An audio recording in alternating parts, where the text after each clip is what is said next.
एक बार फिर से स्वागत है आप सभी लोगों का आपके अपने चैनल गुरु केंद्र में, जिसके अंदर हमने फर्स्ट, सेकंड और थर्ड जनरेशन ऑफ कंप्यूटर को बहुत अच्छे तरीके से सीखा है, समझा है। अब उसमें अगली कड़ी जोड़ने की बारी है, जो कि है फोर्थ जनरेशन और फिफ्थ जनरेशन। इसके बाद हम इसके MCQ की ओर बढ़ जाएंगे, क्योंकि हमें थ्योरी के साथ साथ MCQ पे भी कमांड करना है, पेपर के क्वेश्चन को समझना है, जानना है, ताकि हम पूरे क्वेश्चन अटेंड कर सकें। बात समझ में आ रही है? तो बिल्कुल जी बिल्कुल आ रही है। तो शुरू करते हैं आज का सेक्शन और बढ़ते हैं फोर्थ जनरेशन की ओर। और फोर्थ जनरेशन बढ़ने से पहले मैं एक क्वेश्चन पूछना चाहूँगा आप सभी से, और आपको वो बताना ही होगा।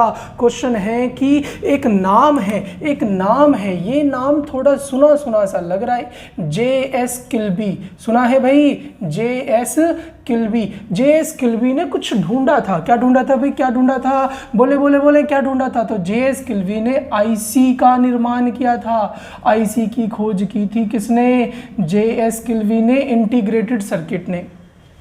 इंटीग्रेटेड सर्किट का प्रयोग किसने किया था? सर्वप्रथम किसने बनाया था? तो भैया JS किल्बी ने। अब इंटीग्रेटेड सर्किट जो है ये क्रांति मानी गई कौन से जनरेशन के लिए? थर्ड जनरेशन के लिए। इंटीग्रेटेड सर्किट जो है वो क्रांति मानी गई कौन से जनरेशन के लिए? थर्ड जनरेशन के लिए। और जब थर्ड जनरेशन के लिए क्रांति हुई तो थर्ड जनरेशन में इसका प्रयोग शुरू हुआ होगा, इसको यूज करना शुरू हुआ होगा। और थर्ड जनरेशन में जब इसका यूज शुरू हुआ तो धीरे धीरे इसकी मात्रा बढ़ाते गए, और जैसे जैसे मात्रा बढ़ती गई वैसे वैसे हमारे जनरेशन ऑफ कंप्यूटर भी बनते गए, यानी कि कंप्यूटर की पीढ़ियां भी बनती गई। तो जैसे ध्यान से समझे, मैं अब यहां पर आपको क्लियर करता हूं। अगर हम इसे 100 से कम, 100 से कम में यूज करते हैं, क्या करते हैं? 100 से कम में यूज करते हैं, तो इसे डाला गया कौन सी श्रेणी में? तो SSI में। कौन सी श्रेणी में डाला गया? SSI का मतलब क्या हो गया? स्मॉल, फिर इस वाले S से क्या हो जाएगा? स्केल, और I से क्या हो गया? तो इंटीग्रेशन। बात समझ में आई या नहीं आई? यानी कि जब हम IC का कम मात्रा में प्रयोग कर रहे थे तो उसे SSI की श्रेणी में डाला गया। जब हम 100 से 1000 तक पहुंच गए, कहाँ तक पहुंच गए? 100 से 1000 तक पहुंच गए, तो इसे डाला गया MSI की श्रेणी में। MSI मतलब, M मतलब क्या हो गया? मीडियम। क्या हो गया? मीडियम। आगे का वही स्मॉल, इंटीग्रेशन। धीरे धीरे मात्रा बढ़ती जाएगी, फिर आपका 1000 से कहाँ तक पहुँच जाएगा? 1000 से 10,000 तक। 1000 से 10,000 वाली श्रेणी को बोला गया भैया क्या? तो LSI। L मतलब क्या हो गया? L मतलब क्या हो गया जी? L मतलब हो गया लार्ज स्केल इंटीग्रेशन। फिर यहाँ पर जैसे और मात्रा बढ़ेगी, 10,000 से हम पहुँचेंगे 1 लाख तक, 10,000 से 1 लाख तक। तो इस वाले सेक्शन को बोला गया, इस वाले सेक्शन को जब 10,000 से कहाँ पहुँच गए? 1 लाख तक, तो इस वाले सेक्शन को बोला गया कि यू नहीं, V, पहले V से VLSI। क्या हो गया? VLSI। V मतलब क्या हो गया? तो V मतलब आपका हो गया वेरी लार्ज। क्या हो गया? Very large. अब वेरी लार्ज आगे क्या होगा? SI का मतलब शाबाश, स्केल इंटीग्रेशन। डन है। फिर 1 लाख से जब हम 10 लाख तक पहुंच गए, 1 लाख से 10 लाख तक पहुंच गए, हाँ जी, 1 लाख से 10 लाख IC चिपों का प्रयोग होने लग गया, तो इसे डाल दिया गया है ये ULSI में। किस में डाल दिया गया? ULSI में, जिसका मतलब हो गया अल्ट्रा। आगे L मतलब क्या हो जाएगा? Large scale integration. अब फ्यूचर में या फिर अभी भी बहुत से कंप्यूटरों में 10 लाख से ज़्यादा का प्रयोग किया जाता है। तो 10 लाख से अधिक की बात करें तो ये सबसे शक्तिशाली कंप्यूटर बन जाएंगे, और ये आएंगे किस में? तो SLSI, यानी कि सुपर। अरे बाबा, वेरी, अल्ट्रा, फिर सबसे ऊपर क्या हो गया? सुपर। तो सुपर, आगे लार्ज स्केल इंटीग्रेशन। बात समझ में आ गई होगी, स्केल इंटीग्रेशन सबके पीछे लगा हुआ है। तो ये इस हिसाब से जैसे जैसे मात्रा बढ़ती जाएगी, जैसे जैसे मात्रा आईसी की चिपों की प्रयोग को हम संख्या को बढ़ाते जाएंगे, वैसे वैसे हमारे कंप्यूटर फास्ट होते जाएंगे और जनरेशन बढ़ती जाएगी। ओके है। तो यहाँ पर शुरुआत हुई थर्ड जनरेशन से। तो जब थर्ड जनरेशन था तो उसमें हम 100 से कम बिल्कुल बेसिक लेवल पे शुरू हुआ, फिर 100 से 1000 तक पहुँचे, यानी थर्ड जनरेशन में ये दो शुरू के यूज़ हुए। फिर जैसे जैसे और संख्या बढ़ी तो हम पहुंच गए कौन सी जनरेशन में, फोर्थ जनरेशन में। फिर 1 लाख से 10 लाख तक की बात करें, 1 लाख से 10 लाख तक की बात करें तो हम पहुंच गए कौन सी जनरेशन में, तो फिफ्थ जनरेशन में। और 10 लाख से अधिक फ्यूचर ऑफ कंप्यूटर में चले गए, यानी अभी भी कहीं ना कहीं चिपों की संख्या को हम बढ़ा बढ़ाकर अपने लिए सुविधाजनक उपकरण तैयार कर रहे हैं, जो कि सुपर लार्ज इंटीग्रेशन यानी स्केल इंटीग्रेशन में आता है। बात समझ में आई या नहीं आई? तो इस हिसाब से कहीं ना कहीं देखा गया कि भैया ये सब शुरू हुआ थर्ड जनरेशन में, आईसी में। तो बार बार आपसे एग्जाम में पूछा जाता है कि आईसी चिपों का निर्माण किसने किया, जेएस किल्वी ने, और कौन सी जनरेशन को इसका श्रेय दिया जाता है। भैया जेएस किल्वी को क्रांति का श्रेय कौन सी जनरेशन में, थर्ड जनरेशन में दिया जाता है। फोर्थ और फिफ्थ इसी की देन है, फोर्थ और फिफ्थ भी कहीं ना कहीं आईसी चिपों की ही देन है। ओके हो गया। अब ये तो बात चलो हो गई, हमने थर्ड जनरेशन में यहाँ तक पढ़ा था, चलो इसकी संख्या भी हमने बढ़ा दी। फिर भी कुछ ना कुछ तो ऐसा हुआ होगा कि कहीं ना कहीं फोर्थ जनरेशन की हमें आवश्यकता पड़ी। इसे लिख लीजिए, शाबाश। कुछ ना कुछ तो ऐसा हुआ होगा जिसमें हमें फोर्थ जनरेशन की क्या पड़ी भाई, आवश्यकता पड़ी। अब फोर्थ जनरेशन की अगर हम बात करें, फोर्थ जनरेशन की अगर हम बात करें तो उससे पहले एक शब्द लिखना होगा आपको 1971 का। कब का लिखना होगा, 1971 का।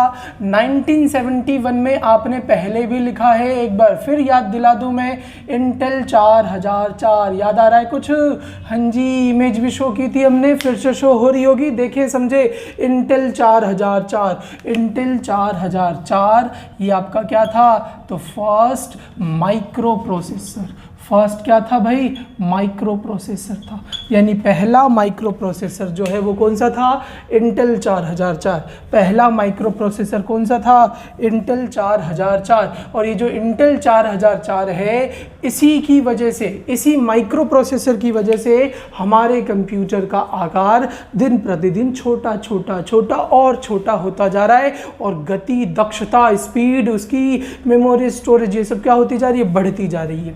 तो इंटेल 4004 की जब 1971 में खोज हुई थी, इंटेल 4004 की जब 1971 में खोज हुई थी, तो ये कहीं ना कहीं श्रेय दिया जाता है फोर्थ जनरेशन में, और फोर्थ जनरेशन का कहीं ना कहीं विकास शुरू हुआ। तो फोर्थ जनरेशन की बात करें तो फोर्थ जनरेशन का सबसे पहले तो आपको टाइम पता होना चाहिए, 1976 से 1989, यानी 1976 से 1989 तक। और ये सब संभव हो पाया जब आईसी चिप आए और इंटेल 4004 बनाया गया। किसके द्वारा बनाया गया अभी समझाते हैं, उससे पहले मुझे बताएं कि फोर्थ जनरेशन में प्रयोग किस चीज़ का करते हैं भाई, शाबाश बताएं किसका प्रयोग करते हैं। तो फोर्थ जनरेशन में अभी तो बताया था, अभी बताया था, SSI MSI किस में जाएगा, थर्ड जनरेशन में। तो बचे कौन से शुरू के, 2 हटा दीजिए, तो अब कौन से बचे भाई, 2 और बच गए, कौन से, तो बच गए आपके LSI और एक तो LSI हो गया, और कौन सा होगा, तो एक हो गया VLSI। तो LSI और VLSI का प्रयोग कहीं ना कहीं शुरू हो गया किसमें, फोर्थ जनरेशन में। किसमें शुरू हो जाएगा, फोर्थ जनरेशन में। बात करें इसके भाषा की, फोर्थ जनरेशन में भाषा कौन सी, तो फोर्थ जनरेशन में अब जो है कहीं ना कहीं एडवांस भाषा की प्रयोग शुरू हो गई, और वो हमने पहले ही सीखा था, मशीनी भाषा, ये आपकी पहले ही असेंबली भाषा, ये सब मैंने आपको पहले ही समझा दिया था। अब जो भाषा शुरू होगी वो हाई लेवल में आ जाएगी, कौन सी, तो जैसे C++ आप करते हो, यूनिक्स करते हो, आपने सुना होगा ग्राफिकल, हाँ जी ग्राफिकल, तो C+ हो गया, यूनिक्स हो गया, ग्राफिकल हो गया, ग्राफिकल यूज़र, ऐसे करके लिख लो, एटसेट्रा आदि का प्रयोग कहीं ना कहीं क्या हो गया, शुरू हो गया। इसी के अंदर अगर इसके गति की बात करें, स्पीड की बात करें, तो इसकी गति जो है वो किस में चली गई, शाबाश, तो पिकोसेकंड में। मैंने अब तक सबकी गति आपको बताई है, ध्यान रखिएगा, सबकी गति बताई है। लास्ट हम नैनो सेकंड पे थे, अब हम किसके पर आ गए हैं, तो पिकोसेकंड में। तो 1976 से 1989 89 में यहाँ पर इसका जनरेशन पीरियड माना जाता है। प्रयोग LSI से VLSI, कभी कभी यहाँ पर दिखेगा 1976 से अब तक, फिर 5th जनरेशन में देखेगा अब तक से लेकर भविष्य में। तो बिल्कुल मत घबराना, दोनों सही है, ये भी सही है। पेपर में एग्जाम में अगर डेट दे रखी है तो ये आपको वैसे टिक करना है। प्रयोग LSI और VLSI, भाषा C++, Unix, graphical user, COBOL आदि, इन सब का प्रयोग किया जा रहा है। गति पिकोसेकंड में। हाँ, यहाँ पर एक और चीज़ लिखिएगा जो आपको पता होनी चाहिए, वो मेमोरी।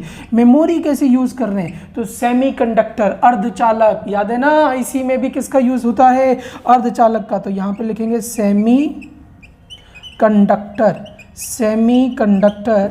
आगे क्या लिखेंगे भाई, तो सेमीकंडक्टर को हिंदी में लिख लीजिएगा अर्धचालक। अर्धचालक का कहीं ना कहीं प्रयोग करने लग गए हैं हम, किसमें, मेमोरी में। ओके है।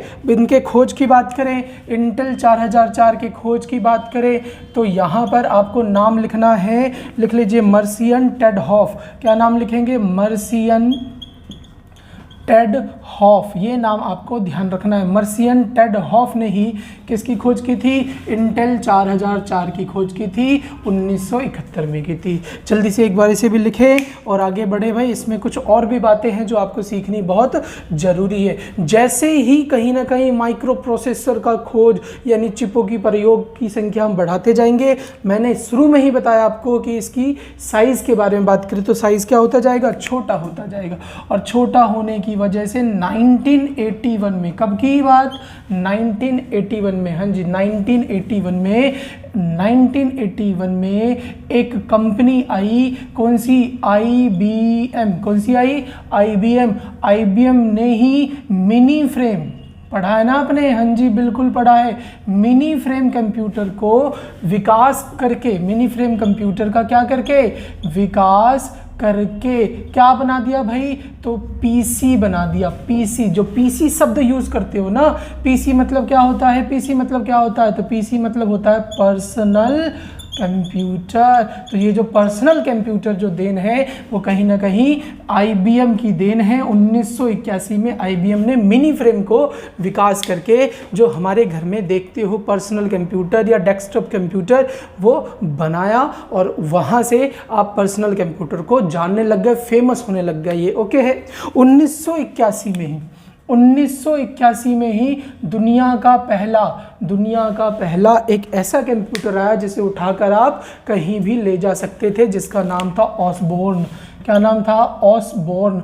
ये भी लिख लीजिएगा, ऑसबोर्न फर्स्ट, दुनिया का ऑसबोर्न फर्स्ट जो है वो दुनिया का पहला ऐसा कंप्यूटर था जिसे एक स्थान से उठाकर दूसरे स्थान पर ले जाया जा सकता था। लिखना चाहो तो लिख सकते हो फर्स्ट पोर्टेबल कंप्यूटर। ठीक है, फर्स्ट पोर्टेबल कंप्यूटर बनाया किसने था, तो ऑसबोर्न ऑर्गेनाइजेशन ने ही ये बनाया था। कब बनाया था, 1981 में, और ये दुनिया का पहला पोर्टेबल कंप्यूटर बना। क्या बना भाई, पोर्टेबल कंप्यूटर बना। तो इसे भी लिखें, जल्दी से लिखें, शाबाश, जल्दी से लिखें और आगे बढ़े।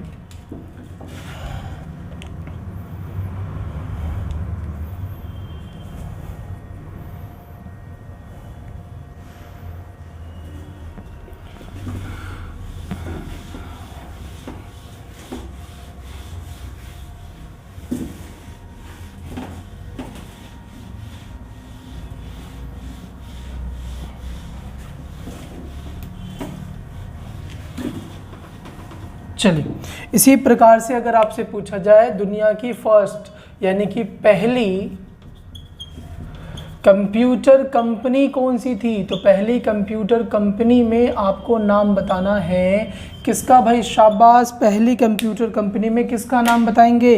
तो पहली कंप्यूटर कंपनी जो थी वो जे प्रेस्पर, ये नाम सुना है ना भाई सबने? बिल्कुल बिल्कुल सुना हुआ है, जे प्रेस्पर एकर्ट। जल्दी से बताएं इन्होंने किस चीज़ की खोज की थी, और इनके साथ एक और जन थे, कौन थे? म्यूचुअली। जल्दी से बताएं, जल्दी से बताएं भाई। तो फर्स्ट कंप्यूटर कंपनी जे प्रेस्पर एकर्ट और म्यूचुअली के द्वारा 1949 में ओपन की गई थी, जो की थी, हाँ जी, जो की थी कौन सी? तो इलेक्ट्रॉनिक्स कंट्रोल, आगे लिखिएगा कंपनी, इलेक्ट्रॉनिक्स कंट्रोल कंपनी। ये कंपनी जो है जे प्रेस्पर एकर्ट और म्यूचुअली के द्वारा बनाई गई थी, जो दुनिया की पहली कंप्यूटर कंपनी बनी, दुनिया की पहली कंप्यूटर कंपनी बनी। तो वापस आते हैं फोर्थ जनरेशन में। फोर्थ जनरेशन में अब तक हमने क्या क्या सीख लिया?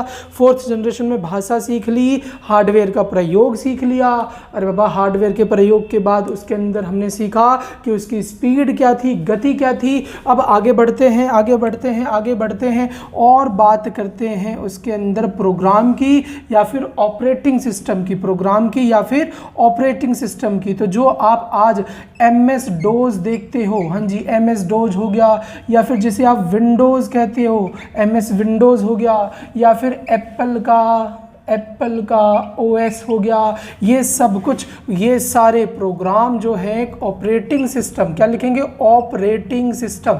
ये सारे जो ऑपरेटिंग सिस्टम है ये कहीं ना कहीं विकसित हुए, यानी कि ये कहीं ना कहीं आए कौन सी जनरेशन में? तो ये सब फोर्थ जनरेशन में ही आए हैं। तो सवाल उठता है, अगर ये फोर्थ जनरेशन में आए हैं, पहले ऑपरेटिंग सिस्टम होता क्या है ये समझो। ऑपरेटिंग सिस्टम यानी कि आपके हाथ में फ़ोन है, तो फ़ोन किसी न किसी फंक्शन में, किसी सॉफ्टवेयर के थ्रू ही तो काम कर रहा होगा। तो हमारा फ़ोन या तो एंड्रॉयड में होगा या फिर उसका अपना कोई OS होगा, जैसे एप्पल का होता है। इसी प्रकार से अगर आपके पास लैपटॉप है या फिर आपके पास पर्सनल कंप्यूटर है या फिर जो भी यंत्र है, उसके अंदर जो सॉफ्टवेयर उसके संचालन के लिए, काम करने के लिए डाला गया है, उसी को क्या कहते हैं? Operating system. क्या कहते हैं? Operating system. तो ऑपरेटिंग सिस्टम में MS डोज, विंडोज़, एप्पल का OS, ये सारी चीज़ें जो हैं ये कब आई? तो ये आपकी फोर्थ जनरेशन में ही विकसित हुई थी। और यहाँ पर एक नोट करके एक बात लिखिएगा, अगर ये फोर्थ जनरेशन में आई है तो थर्ड जनरेशन में कौन सा ऑपरेटिंग सिस्टम था? तो थर्ड जनरेशन का ऑपरेटिंग सिस्टम OS समझ जाओगे भाई सब, ऑपरेटिंग सिस्टम, ठीक है। ऑपरेटिंग सिस्टम कौन सा था? तो वहाँ पर नाम लिखिएगा, थर्ड जनरेशन का ऑपरेटिंग सिस्टम का नाम लिखिएगा टाइम शेयरिंग। कौन सा भाई? Time sharing operating system. ये नाम लिखेंगे आप, ये नाम लिखेंगे आप और समझेंगे टाइम शेयरिंग ऑपरेटिंग सिस्टम का प्रयोग कब होता था? तो भैया थर्ड जनरेशन में होता था। फोर्थ जनरेशन में कौन आ गया? तो MS डोज आ गया, विंडोज़ आ गया, एप्पल OS आ गया, ये सारी चीज़ें आ गई। यानी कि मैंने आपको पहले ही बोल दिया, कहीं ना कहीं अब समझ लो आधुनिक कंप्यूटर पे आप आ चुके हो। तो MS dose, Windows, Apple OS, ये ऑपरेटिंग सिस्टम फोर्थ जनरेशन के हो गए। थर्ड जनरेशन का टाइम शेयरिंग ऑपरेटिंग सिस्टम था। और पहली कंप्यूटर कंपनी जो थी वो कौन सी थी? Electronic control company. किसके द्वारा? तो जे प्रेस्पर एकर्ट और म्यूचुअली के द्वारा। जल्दी से नोट करें इसे, जल्दी से नोट करें, आगे बढ़ा जाए इसमें।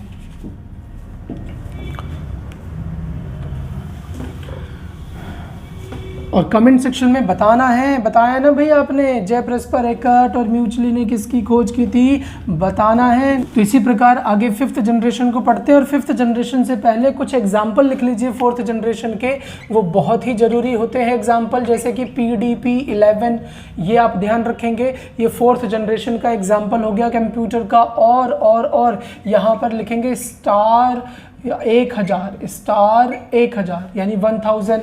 हाँ, क्रे का भी नाम लिखेंगे, क्रे 1 जो सुपर कंप्यूटर था, ये भी आता है किसके अंदर भाई? तो फोर्थ जनरेशन के अंदर ही। और क्रे XP पी, ये वाला भी आप लिखिएगा, XMP लिखिएगा, क्रे XMP, ये वाला सुपर कंप्यूटर भी आप लिखेंगे किसके अंदर, तो 4th जनरेशन के अंदर ही, क्रे XMP। डन है यहाँ तक। कुछ और भी बात करें तो 4th जनरेशन में ही लैन, LAN, लैन, वैन आदि के द्वारा, हाँ जी, लैन, वैन आदि के द्वारा, नेटवर्किंग क्षेत्र के आदि के द्वारा, ये होते क्या है, लैन, वैन, लोकल एरिया नेटवर्क, ये सारी चीज़ें हम आगे और अच्छे से पढ़ेंगे नेटवर्किंग वाले चैप्टर में। तो लैन, वैन के द्वारा शुरुआत हुई किसकी, तो नेटवर्किंग क्षेत्र में भी हमने अपने पैर पसारने शुरू किए, विकास किया। तो नेटवर्किंग का भी विकास हुआ। तो ये लाइन भी आप यहाँ पर क्या कर सकते हैं, लिख सकते हैं, विकास हुआ। ओके हो गया यहाँ तक। तो एग्जाम्पल लिखें और साथ ही साथ लिखें लैन, वैन यानी लोकल एरिया नेटवर्क हो गया। इन सब के द्वारा हम कहीं ना कहीं नेटवर्किंग क्षेत्र में भी क्या हुआ, हमारा विकास हुआ, हम और बेहतर होते चले गए। तभी तो आज कहीं ना कहीं आप देख रहे हो आपका जो नेटवर्किंग क्षेत्र है वो कितना मजबूत हो गया है। 4th जनरेशन में ही इसकी क्या हो गई थी, शुरुआत हो गई थी। तो इसे भी लिखा जाए, इसे भी लिखा जाए। ओके है। अब बढ़े 5th जनरेशन की ओर, 5वें जनरेशन की ओर, और उसे बेहतर तरीके से समझे। फिर फ्यूचर ऑफ कंप्यूटर की थोड़ी सी बात करेंगे और MCQ की ओर बढ़ जाएंगे। फिर आपका आता है यहाँ पर अब 5th जनरेशन जिसे आपने समझना है 5वीं पीढ़ी। 5th जनरेशन की बात करें तो इसकी डेट जो है आपको लिखनी है 1989, वहाँ लिखा था तो यहाँ 1990 से लिख लीजिए अब तक क्या, आगे तक। अब तक क्या भाई, आगे तक लिख लो, अब तक या फिर आगे तक यानी फ्यूचर तक। तो कहाँ तक, तो फ्यूचर तक, यानी कि 5th जनरेशन जो है वो 1990 से अब तक या फिर फ्यूचर तक चलता जा रहा है। 5th जनरेशन की बात करें तो 5th जनरेशन में लगभग आपने हर उस चीज़ को प्राप्त कर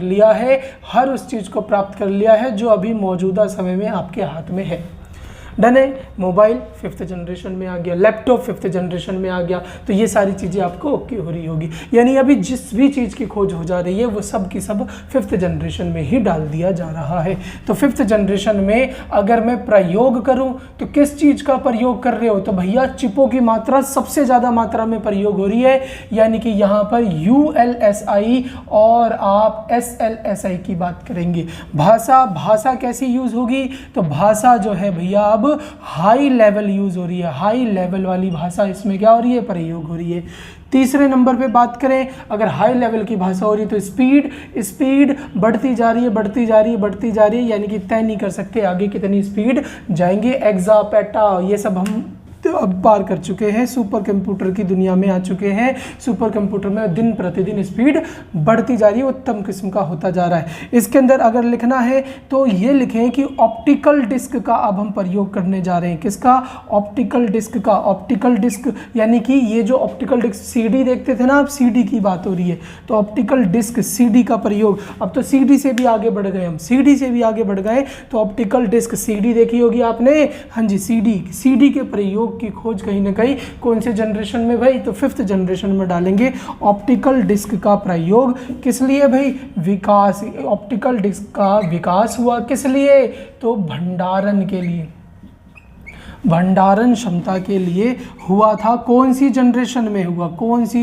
में हुआ, तो ये आपका 5th जनरेशन में हुआ। तो ऑप्टिकल डिस्क CD का विकास भंडारण क्षमता के लिए हुआ। इसी में अगर 5th जनरेशन में ही बात करें तो 5th जनरेशन में ही इसकी विशेषता को जरूर समझ के चलें। इसकी विशेषता क्या हो गई, तो 5th जनरेशन में कहीं ना कहीं हम आ गए हैं किस पर, प्लग एंड प्ले, यानी कि अब बटन दबाओ और खेल चालू, बात हो गई। प्लग एंड प्ले पर आ गए। आकार में छोटे, आकार में क्या हो गए भाई, बिल्कुल छोटे, आकार में छोटे, और गति क्या हो गई, अधिक।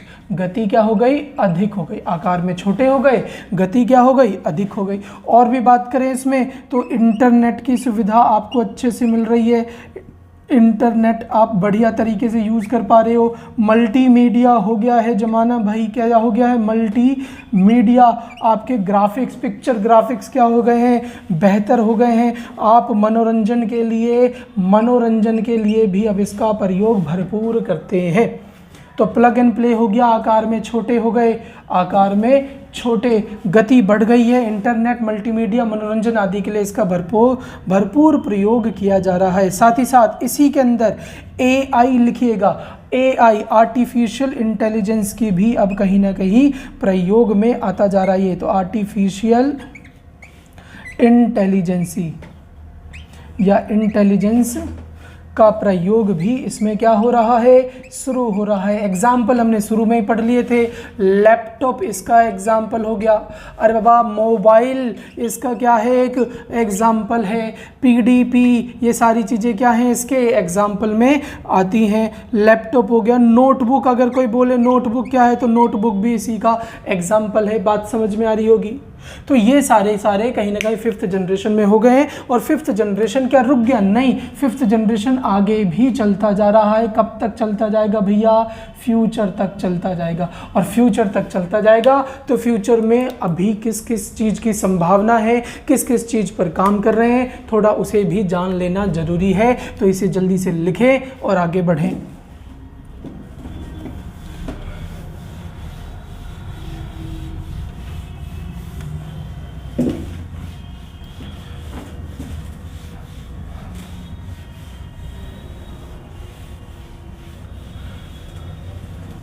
चलिए आगे बात करें भविष्य के कंप्यूटर की। तो फ्यूचर ऑफ कंप्यूटर क्या है? तो फ्यूचर ऑफ कंप्यूटर जो है उसके अंदर अगर हम समझें तो फ्यूचर ऑफ कंप्यूटर में क्या होता जाएगा, क्या होगा भाई फ्यूचर ऑफ कंप्यूटर में?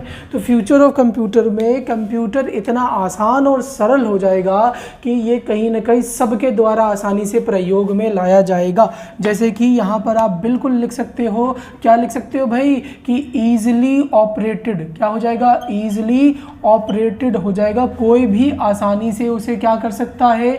ऑपरेट कर सकता है। साथ ही साथ इजीली ऑपरेट के साथ साथ अब तो हैंड्स फ्री भी होते जा रहे हैं। क्या होते जा रहे हैं? हैंड्स फ्री होते जा रहे हैं।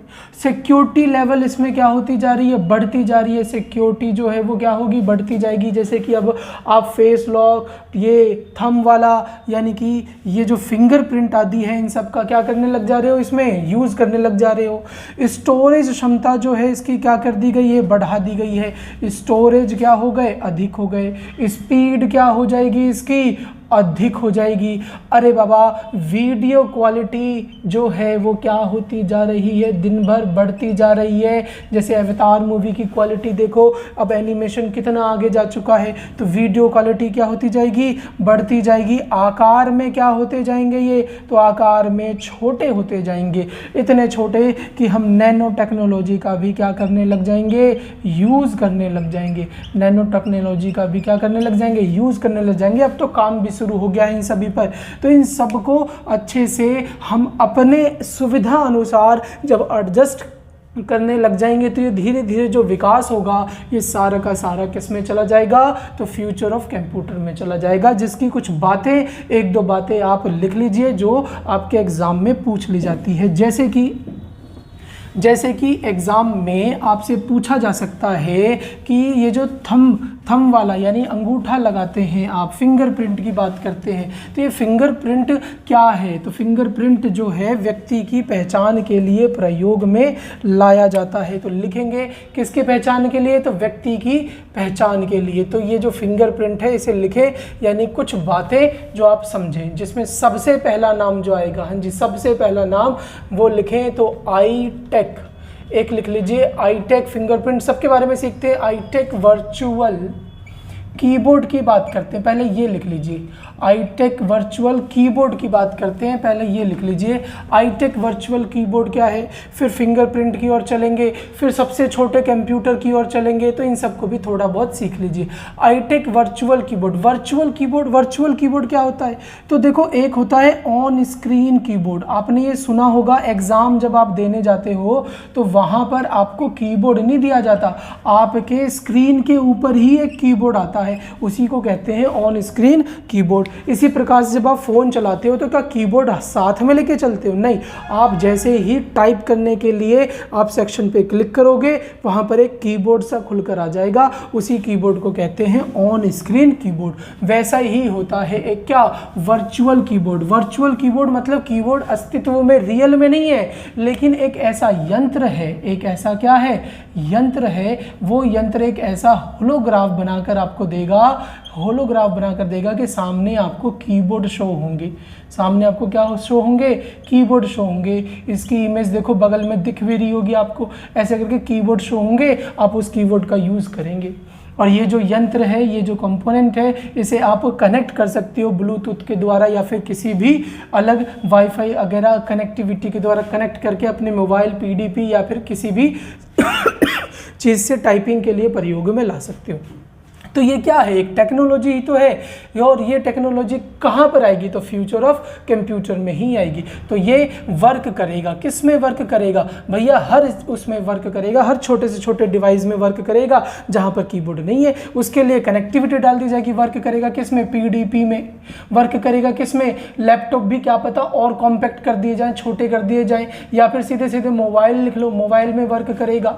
डन है। और साथ ही साथ इसकी कनेक्टिविटी के लिए क्या होगा, तो कनेक्टिविटी के लिए ब्लूटूथ आ जाएगा, ये क्या पता इसमें ब्लूटूथ हो, ओहो वाईफाई के लिए भी कनेक्ट करने को बोल दे, यानी वाईफाई से कनेक्टेड हो, जैसे कि एमएक्स शेयर से या फिर आप फाइल शेयर से कोई चीज़ एक जगह से दूसरी जगह भेजते हो ना, कनेक्ट होते हैं, तो उन सब चीज़ों का भी ये क्या कर सकता है, प्रयोग कर सकता है।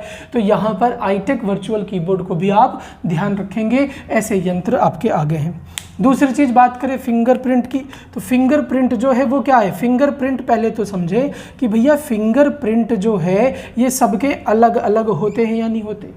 ऐसे ही आइरिस सुना होगा आपने, आंखों का भी सबका क्या होता है, अलग अलग। फेस लॉक में क्या पहचानता है वो आपको, या फिर आई लॉक में क्या पहचानेगा, आंखों की पुतलियों का जो डिज़ाइन है वो सबका क्या होता है, अलग अलग। उसी तरीके से फिंगरप्रिंट क्या होता है, अलग अलग। किस लिए यूज़ करते हैं इसका, किस लिए यूज़ करेंगे भाई, तो इन सब का यूज़ कहीं ना कहीं, इन सब का यूज़ कहीं ना कहीं किया जाता है सिक्योरिटी को लेकर। किसको, सिक्योरिटी को लेकर, व्यक्ति की पहचान को लेकर। व्यक्ति की पहचान की जा सकती है इससे, अरे वो सिक्योरिटी पर्पज़ से भी कर सकते हैं, व्यक्ति की पहचान करने के लिए भी कर सकते हैं। अब तो बहुत सी जगह पर कोई बड़ी बड़ी जो फॉर्म होती है या फिर स्कूल वगैरह में आप जाते हो तो थंब लगाकर अटेंडेंस भी लगते हैं, तो अटेंडेंस के लिए भी इसका क्या किया जाता है, प्रयोग किया जा रहा है। कौन कर रहा है प्रयोग, तो भैया प्रयोग कर रही है कोई बड़ी बड़ी कंपनी, फर्म, जिसके पास बहुत सारे व्यक्ति हैं, वो ABCD या फिर प्रेजेंट एब्सेंट थोड़े लगाने बैठेंगे वो, तो वो इसका प्रयोग करते हैं।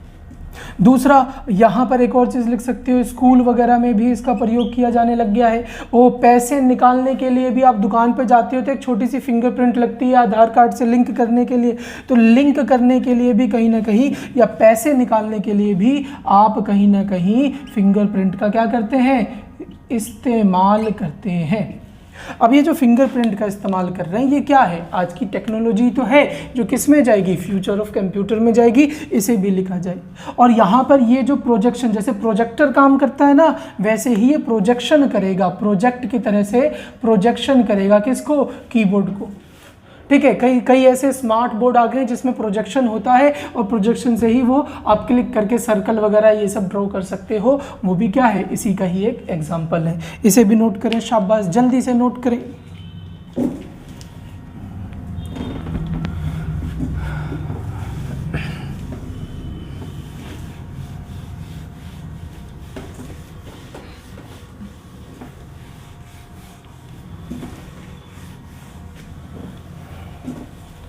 क्या समझा, ध्यान से देखें।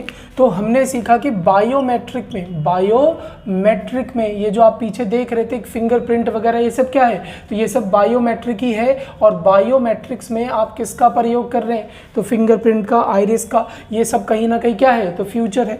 दूसरा आपने यहाँ पर सीखा मल्टी टच भी किसका एग्जाम्पल हो गया बाबा, तो ये भी आपका फ्यूचर ऑफ कंप्यूटर का एग्जाम्पल हो गया। और बात करें इसमें, तो इसमें आप एक लिखेंगे होलोग्राफिक, क्या लिखेंगे,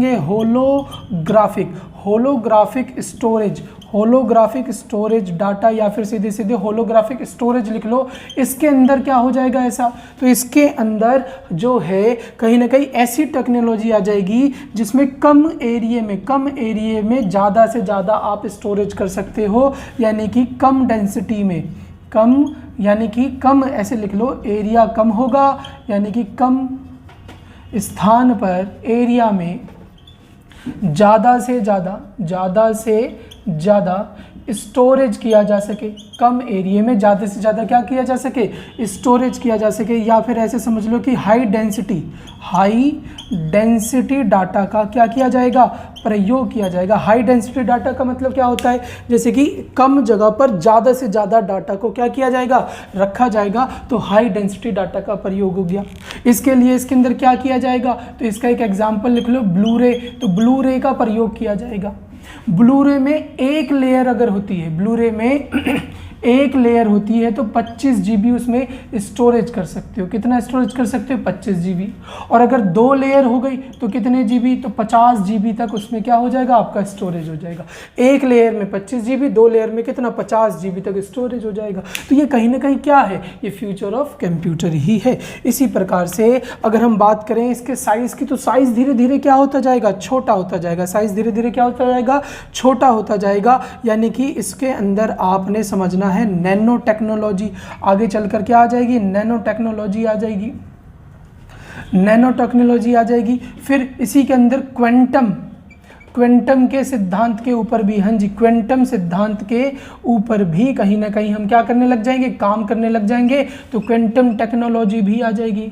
और क्वांटम टेक्नोलॉजी जब आ जाएगी तो ये जो सेक्शन है, हम इतने आगे बढ़ जाएंगे कंप्यूटर के क्षेत्र में, फ्यूचर ऑफ कंप्यूटर में, कि दिमाग जो ह्यूमन ब्रेन है उससे भी तेज हमारे कंप्यूटर जो है क्या करने लग जाएंगे, काम करने लग जाएंगे। नैनो टेक्नोलॉजी की थोड़ी सी बात करें तो नैनो टेक्नोलॉजी में आकार जो है वो क्या होता है, छोटे से छोटा आकार जो है वो क्या होता जाएगा, छोटे से छोटा आकार इसका होता जाएगा। अरे वो कितना बड़ा, तो मक्खी के आकार का, मक्खी के आकार का कंप्यूटर हो जाएगा। बिल्कुल जी बिल्कुल, किसके आकार का, मक्खी के आकार का कंप्यूटर हो जाएगा। बात करें नैनो के साइज़ की तो ये होती है 10 की पावर -9। क्या होती है, 10 की पावर -9। इतने छोटे कंप्यूटर हो जाएंगे। दुनिया का सबसे छोटा कंप्यूटर पूछे तो दुनिया का सबसे छोटा कंप्यूटर जो है वो कौन सा है, ई-बॉल। कौन सा है सबसे छोटा कंप्यूटर, अब तक दुनिया का सबसे छोटा कंप्यूटर ई-बॉल है। हाँ जी, ई-बॉल है। ई-बॉल 160 mm का है सिर्फ। इसका साइज जो है 160 mm का है। स्क्रीन पे शो हो रहा होगा, साथ ही साथ नाम भी बता रहा होगा कि किसने इसे बनाया। तो 160 mm का है, ई-बॉल है, 160 mm का है और क्या है, ई-बॉल। फिर भी यहाँ पर ये जो है और छोटे के ऊपर काम इसका होता जा रहा है, बनाता वो किया जा रहा है। डन है। तो इमेज भी देखें और साथ ही साथ नाम भी नोट करें कि भैया किसने बनाया था। क्वांटम की बात करें, क्वांटम टेक्नोलॉजी जो है ये कहीं ना कहीं डिपेंड करती है किस पर, इलेक्ट्रिसिटी पर, विद्युत पर। इलेक्ट्रिसिटी कैसे काम करती है, जब भी इलेक्ट्रॉन प्रवाहित होता है, इलेक्ट्रॉन समझ रहे हो, इलेक्ट्रॉन मतलब कि ये आपका परमाणु का कण हो गया। इलेक्ट्रॉन आपके बाहरी कक्ष में होते हैं और इस इलेक्ट्रॉन को चोट मारकर यहाँ से निकाल दूँ तो ये इलेक्ट्रॉन जब आगे भागेगा, जब भी इलेक्ट्रॉन भागेगा, इलेक्ट्रॉन प्रवाहित होगा, बढ़ेगा, तो इलेक्ट्रिसिटी बनेगी। और उसी में इलेक्ट्रॉन की काउंटिंग को अगर हम बाइनरी में कर दें, हाँ जी, बाइनरी कंप्यूटर भाषा में कर दे, यानी मशीनी भाषा में कर दे, तो कौन सी टेक्नोलॉजी की खोज हो गई, क्वांटम टेक्नोलॉजी की खोज हो गई। यानी कि यहाँ पर सीधे सीधे इलेक्ट्रॉन की उपस्थिति को, इलेक्ट्रॉन की उपस्थिति को, प्रेजेंस को 0-1 में परिवर्तित करने की बात चल रही है। और अगर ऐसा हो गया, जो कि धीरे धीरे प्रयास में है, तो वो दिन दूर नहीं कि कंप्यूटर जो है ह्यूमन ब्रेन से भी क्या हो जाएगा, फास्ट हो जाएगा। तो ये सब अग्रसर है हम किसकी ओर, तो फ्यूचर ऑफ कंप्यूटर की ओर। तो ये सब आपको पता होने चाहिए। आप क्या वर्तमान में जो आपके पास है वो सब कुछ 5th जनरेशन की बात हो रही है। अब जो धीरे धीरे खोज हो रही है या जिस पर काम चल रहा है वो फ्यूचर की बात हो रही है। और इसी प्रकार से हम भी इस चैप्टर को एंड करते हैं। ये कंप्लीट हो गया, जिस पर मैंने आपको बारी बारी से सारी बातें जो समझाई हुई हैं उसका MCQ अगली क्लास में मिलेगा। मिलते हैं नेक्स्ट वीडियो में। जय हिंद, जय भारत। अच्छे से याद करें इसे।